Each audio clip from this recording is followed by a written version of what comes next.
Channel. It's Broadcasting Channel. It's Broadcasting Channel. It's Broadcasting Channel.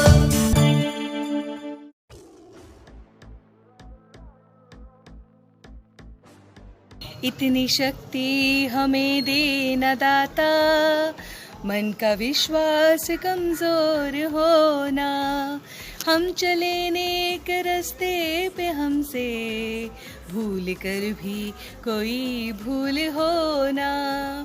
ईश्वर से सद्बुद्धि मांगते हुए, पार मांगते हुए, स्ट्रेंथ मांगते हुए, उसकी रहम की नज़र मांगते हुए चलिए शुरू करते हैं आज का प्रोग्राम डिप्स ब्रॉडकास्ट। मैं हूं आपकी दोस्त मोनिका मेहता।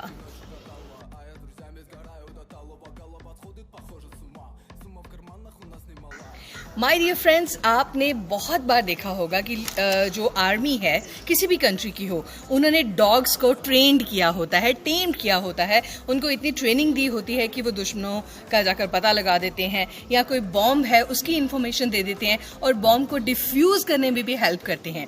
मगर यूएसए आर्मी ने 75 डॉल्फिन्स को ट्रेंड कर रखा है और वो इन डॉल्फिन्स का क्या करते हैं, उनको ट्रेनिंग देते हैं कि वो अंडर वाटर अगर कोई वाटर माइन बिछाई गई है उसका पता लगा सकें, अगर दुश्मन की कोई सबमरीन आ रही है चुपके चुपके से तो उसका भी पता लगा सकें।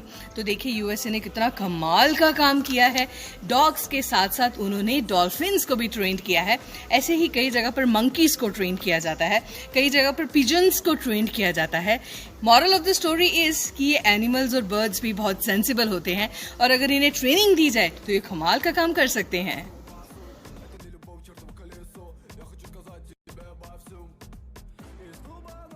आपने बहुत सारे गॉगल्स के ऊपर गाने सुने होंगे, गोरे गोरे मुखड़े पे काला काला चश्मा एंड ऑल दैट। हर किसी को गॉगल पहनना अच्छा लगता है, जब स्पेशली आप सेल्फी ले रहे हो कहीं बाहर पे तो मज़ा आ जाता है। वैसे आपको पता है 1951 में वाइपर गॉगल्स आई थी। आप गॉगल्स लगाते थे, उसके ऊपर वाइपर चलते थे ताकि कोई बारिश गिरी है या कोई पानी आ गया है तो आपको प्रॉब्लम ना हो। बट उससे क्या है, आपका विजन ब्लर्ड होता है, विजन डिस्टर्ब होता है। सपोज मैं आपको देख रही हूँ, वो बार बार वाइपर चलेंगे तो कंसंट्रेशन नहीं बन पाएगी, इसलिए इस पूरी स्कीम को बंद कर दिया गया कि लोगों का कहीं विजन खराब ना हो जाए।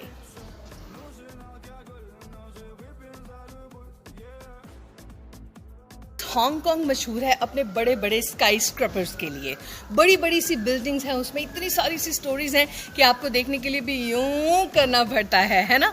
तो उन्होंने हांगकांग में जो बड़े बड़े स्काई स्क्रैपर्स बनाए हैं उसमें उन्होंने बड़े बड़े से होल्स क्यों रखे हुए हैं, काफ़ी जगह छोड़ी हुई है। एक्चुअली हांगकांग के लोग ये मिथ मान के चलते हैं कि उनके यहाँ पे ड्रैगन्स हैं बहुत बड़े बड़े, तो वो कहते हैं कि जो ड्रैगन्स हैं वो गुड लक का साइन होती हैं और अगर ड्रैगन्स को मान लो बिल्डिंग के उधर जाना है, उसके पार जाना है तो उसको जगह नहीं मिलेगी, उसका रास्ता रुकेगा तो ये बैड लक होगी।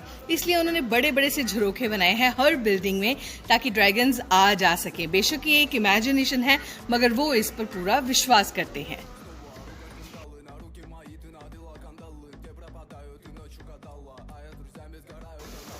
किड्स, आपने बहुत बार देखा होगा लोग रोलिंग स्केटर्स पहन के बहुत ज़्यादा स्केटिंग करते हैं, बहुत करतब दिखाते हैं और उनकी जो बैलेंसिंग होती है that is amazing.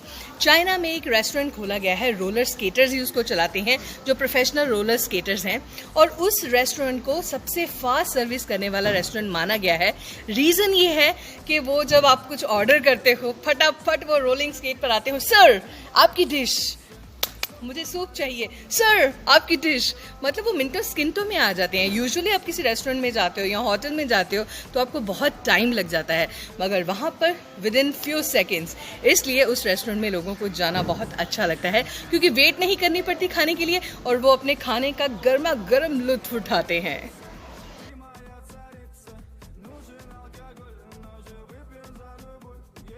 Hi kids, कभी आपने अपने भाई बहनों के साथ पिल्लो फाइट की है?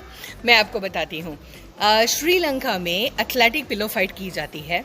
नीचे पानी होता है, ऊपर एक लकड़ी होती है और ऊपर दो जने बैठे होते हैं और जब आप अपनी पिल्लो लेकर एक दूसरे को अच्छी तरह से फाइट करते हो, वो पिल्लो मारते हो, जो सबसे पहले गिर जाता है वो हार जाता है, जो सबसे ज़्यादा बैठा रहता है उस वुड लॉक पर वो जीत जाता है। और इमेजिन करो, बड़ा मज़ा आता है।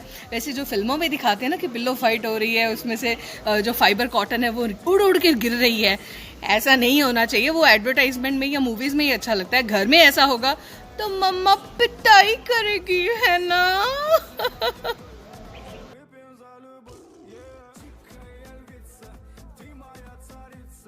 बच्चों, हम कहते हैं लॉकडाउन बहुत बुरी चीज़ है, जो इकोनॉमिक एक्टिविटीज़ हैं वो सारी हॉल्ट पे आ गई हैं, मगर इसमें कुछ अच्छा भी हुआ है। वो लोग जो बहुत सेल्फ सेंटर्ड थे, उनको पता चला कि किसी की हेल्प भी करनी चाहिए, किसी की तरफ मदद का हाथ भी बढ़ाना चाहिए। जिसके पास खाने को नहीं है उसको खाना देना चाहिए। अगर किसी के पास पैसे नहीं है तो आप उसको पूछ सकते हो। अगर आप किसी को एम्प्लॉय कर सकते हो अपने पास, उस जैसी तो कोई बात ही नहीं है। तो आइए आपको एक बड़ी अच्छी ऐड दिखाती हूँ। मेरे को ये बड़ी अच्छी लगी है कि जब मुसीबत पड़ती है तो ज़रूरी नहीं है कि हम किसी का हाथ छोड़ दें, उसको पकड़े भी रखें। ज़्यादा मुनाफा नहीं होगा तो क्या होगा, मगर वो जो हाथ आपने थाम के रखा है वो हमेशा आपके साथ खड़ा रहेगा। आइए आपको दिखाती हूँ। और ये बढ़िया सी ऐड देखने के बाद आप अपने एग्ज़ाम की तैयारी कीजिए। मैं अपनी तैयारी करती हूँ क्योंकि मुझे कल आना है फिर आपके पास लेकर ढेर सारे information. Now take care of your good self, bye bye. एक आपसे बात और कहना चाहूँगी, उर्दू पोइट्री की कोई मैडम आयशा हैं, पाकिस्तान से बहुत अच्छे मैसेजेस करती हैं। वो कहती हैं कि मुझे ये चैनल बहुत पसंद आता है, मुझे फैक्ट्स अच्छे लगते हैं, मुझे प्रोग्राम अच्छा लगता है, मैं बहुत बड़ी फ़ैन हूँ इस प्रोग्राम की। Thank you very much Ayesha. और भी मेरे पास बहुत लंबी सी दोस्तों की लिस्ट है, मैं कल ज़रूर वो लिस्ट अपने साथ लेके आऊँगी, आप इंतज़ार कीजिएगा। कल मिलते हैं, बाय बाय। और घर पे अंकल आंटी जी कैसे हैं? कैसे ही होंगे यार, पापा दी नौकरी चली गई है, छुट्टी कह के भेजा सी, वापस बुलाया ही नहीं। चल छड़, अमृतसर कैसा है? सब सेम ही है यार। पता नहीं लोग कैसे घर चला रहे हैं पूजा, और डेरी ते सब ठीक है? 1 मिनट होल्ड कर। अच्छा चल, मैं तेनू बाद विच कॉल करनी है। ठीक है, तू ख्याल रख अपना।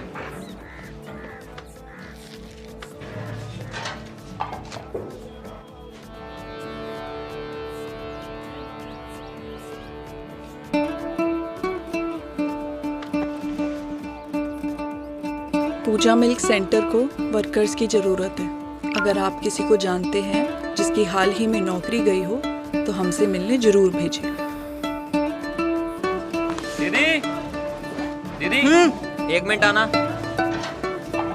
की होया? क्या की है?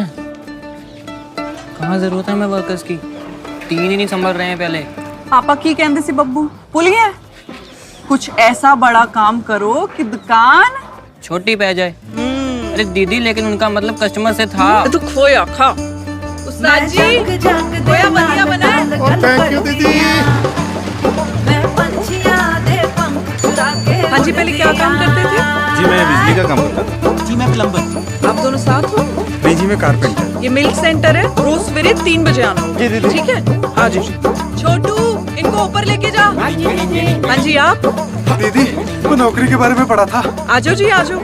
3 बजे। हाँ? चलो भाई ऊपर चलो। उस्ताद जी, ये सब आपके हवाले। लेकिन दीदी यहाँ इतने आदमी करेंगे क्या? वो करा लेंगे कुछ। ओ दीदी, हाँ जी भैया, क्या चाहिए? क्या चाहिए? ओए तू कौन है? जी मैं टिड्डा, न्यू मैनेजर। आप कौन? मैं कौन?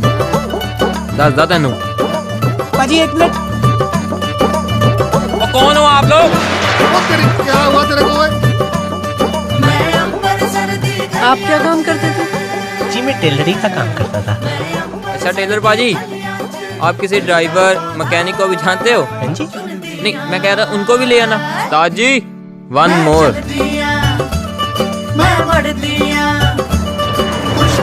हेलो आंटी जी, ਤੁਹਾਡਾ ਦਹੀਂ ਤੇ ਆ ਦੱਸੋ ਜੀ ਪਨੀਰ ਕਿੰਨਾ ਕਰਾਂ ਜੀ? 1 ਮਿੰਟ ਹੋਲਡ ਉਹ ਆ ਕੀ ਹੈ? ਪਨੀਰ ਆਂਟੀ ਜੀ ਬੜਾ ਚੰਗਾ ਪਨੀਰ ਹੈ। ਉਹ ਨਹੀਂ ਤੂੰ ਰੱਖ ਆਪਣਾ ਪਨੀਰ ਤੇ ਰੱਖ ਦਹੀਂ ਵੀ, ਮੈਂ ਕਿਤੋਂ ਹੋਰ ਲੈ ਲੈਣੀ ਹੈ। अरे आंटी क्वालिटी गिरी है तुम्हारी। हाँ मम्मी। सॉरी दीदी, वो उस्ताद जी नहीं थे तो नया काम सीखने में थोड़ा टाइम तो लगता है ना। कोई नहीं, आ जाओ। चलती जो रहंदी अणख है जी याद। जुगनी दुध मलाई खांदी, जुगनी बढ़ती बढ़ती जांदी, जुगनी पिंड विच सब तो चंगी, जुगनी करदे सब सतरंगी, जुगनी गड्डी फास्ट चलांदी, जुगनी उड़दी उड़दी जांदी। ये लो दीदी पनीर। बढ़िया है, थोड़ा अपने घर ले जाओ। हाँ जी अच्छा, मेरे लिए भी बांध दो। ठीक है। मैं अंबर सर्दी गलियां च दिल दा पौधा चुंदी।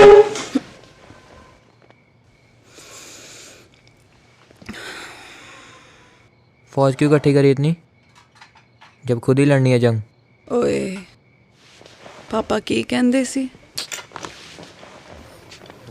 मम्मी पनीर में मटर मत डाला करो यार। अंकल जी गलता सुनो मेरी, थोड़ा टाइम दे दो, मैंने सारी पेमेंट कर देनी है आपकी। पुत्र जी जे सामने पेमेंट नहीं आएगी तो मैं आगे पेमेंट कैसे करूंगा?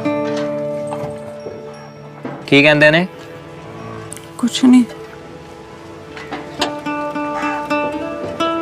चल। मालिक मेरी खैर रखी। पाजी वो दीदी की गाड़ी नहीं दिखाई दी। और निकल गई तुम्हारी तनख्वाह में, बुला जा गड्डी। अपना चला छत्तीसगढ़। दीदी दिवाली आने तक ना दिवाला निकल जाएगा हमारा, देख ले। एक्स्ट्रा लोगों को निकालना होगा यार। ओ इनकी भी तो दिवाली है यार। दिल भी मेरा लगी लाइटें?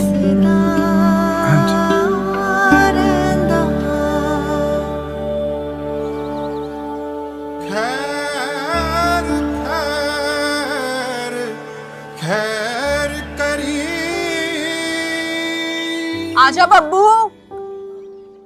स्माइल कर दे बेबी। चलो ना यार। जीती रहे पुत्र, जीती रहे। पूजा दीदी, वेरी गुड। ओ देखो देखो पूजा, पूजा। हाय पूजा। ओ क्या हो गया सबको? पता नहीं, क्या हो गया यहाँ पे? चोरी तो नहीं होगी? फटाफट ओ, हेलो, क्या हो रहा है ये? उस्ताद जी।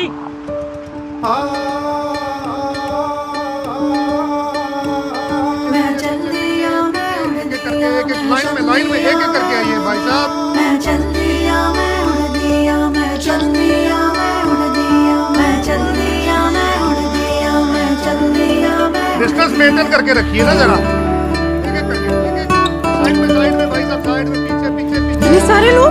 दीदी वो आप हमारी फेसबुक फ्रेंड नहीं है ना, इसलिए शायद आपको पता नहीं लगा। आया जी आया। ये है पूजा मिल्क सेंटर, गुरु बाजार में एक छोटी जी दुकान। इसको चलाती भी एक छोटी जी लड़की है, फिर भी हम सब उनको दीदी कहते हैं।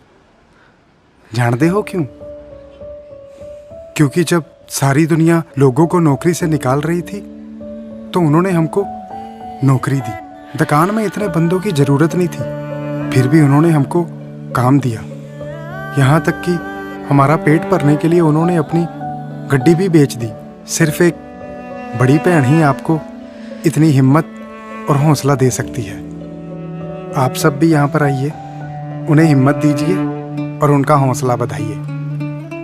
पूजा मिल्क सेंटर, याद रखना। दीदी सच में छोटी पैगी दुकान। मैं चल दिया, मैं